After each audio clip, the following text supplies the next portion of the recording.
le débat sur la dette va s'achever ce soir comme il aura commencé, puisque vous entendrez le même raisonnement et les mêmes mots d'ordre que ceux qu'a d'abord présenté à cette tribune M. Fabien Roussel.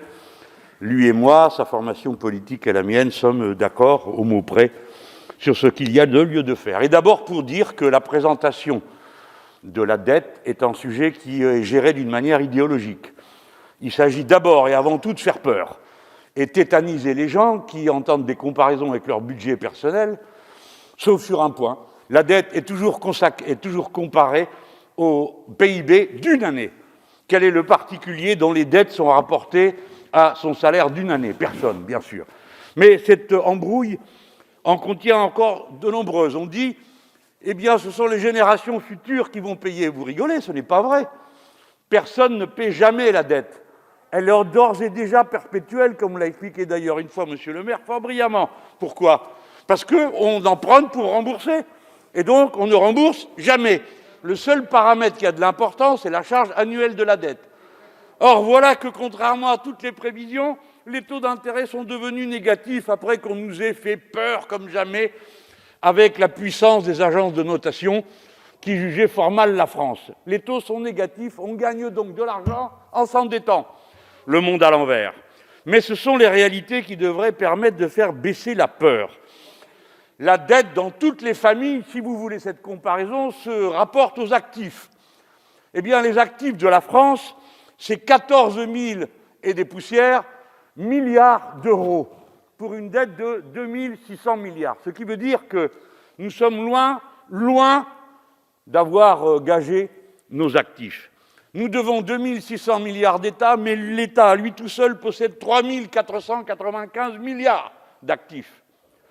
Il n'y a donc pas de raison d'avoir peur. Et il est faux de dire que chaque Français naît avec 30 000 euros de dette personnelle. Non, chaque Français naît avec 4 500 euros de capital accumulé par la nation France. Voilà la vérité. Au demeurant, il est également faux de dire que la dette sert à payer le fonctionnement de l'État, car les chiffres permettent de constater que hors service de la dette, c'est comme ça que ça se calcule d'habitude, et si on ajoute hors service de l'investissement, eh bien, le budget est positif. Autrement dit, nous ne payons pas le fonctionnement avec la dette. Pourquoi ai-je retiré l'investissement? Parce que, dernier sujet, et plusieurs d'entre vous se sont déjà exprimés sur la question, il y a dette et dette. Certaines dettes sont des économies, il faut le rappeler. Certaines dettes sont de la dépense en moins, parce que chaque fois que vous créez du service public, que vous créez de l'infrastructure matérielle collective, elle va vous économiser pour l'individu ce qui est pris en charge par la collectivité. Donc, du point de vue général du fonctionnement de l'économie, c'est une économie de s'endetter à certaines occasions. Quant à rembourser, c'est une mauvaise plaisanterie. C'est seulement un sujet pour imposer des politiques d'austérité. Vous allez rembourser, et comment vous allez faire? Car si vous accumulez 10 milliards d'excédents par an et que vous les vouez à ce seul service, vous en avez pour 270 ans. Et si vous avez une croissance de 1,5, aux conditions actuelles, vous en avez pour 240 ans. Alors nous ne parlons pas de réalité, nous parlons d'abstraction qui contiennent un rapport social, un rapport de force politique, et c'est sur ce rapport de force qu'il faut peser. Et puis, pendant que vous y êtes, pourquoi ne dites-vous jamais qui s'est chargé de construire une dette pareille? Voyez-vous, il y en a pour 3 raisons. La première, l'État intervient quand le privé s'écroule. Deuxièmement, les taux d'intérêt, c'est plus lui qui les fixe. Nous avons payé royalement la politique géniale de M. Trichet de nous accrocher au taux allemand au moment où les Allemands de l'Ouest prétendaient que le mark de l'Est valait comme le leur. Et alors, ils ont garanti la valeur de leur monnaie par des emprunts et nous avons suivi. Et ça nous a coûté des centaines de milliards. Cette trouvaille, ensuite, nous avons dû la payer d'année en année, puisque, comme vous le savez, personne ne rembourse. Et la troisième cause, c'est la baisse des recettes fiscales.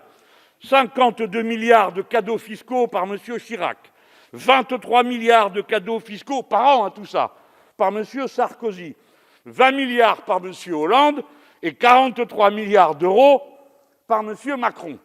Tous ces gens venant maintenant nous donner des leçons sur la manière d'organiser l'économie et pourquoi les gens doivent se priver de tout pour répondre à une exigence qui n'existe pas. La dette n'est pas un danger tant qu'elle est un stock qu'on maîtrise. Il faut diminuer ce stock, car personne dans cette salle ne peut prendre la responsabilité morale de dire que les taux d'intérêt resteront toujours négatifs.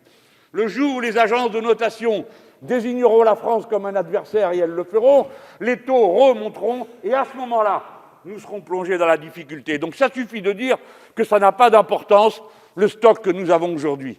C'est la raison pour laquelle nous faisons une proposition raisonnable: annuler la part de la dette française qui a été rachetée aux banques privées par la Banque centrale européenne qui les a dans ses coffres.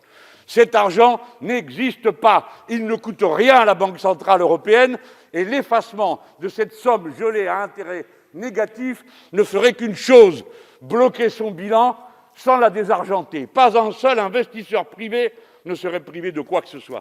J'ai fini, merci pour votre bienveillance, Madame la Présidente, et je vous dirai qu'à l'heure à laquelle nous avons des milliards à emprunter pour faire face à la bifurcation écologique, la politique de M. Arthuis est une sottise. Merci, Monsieur le Président Mélenchon.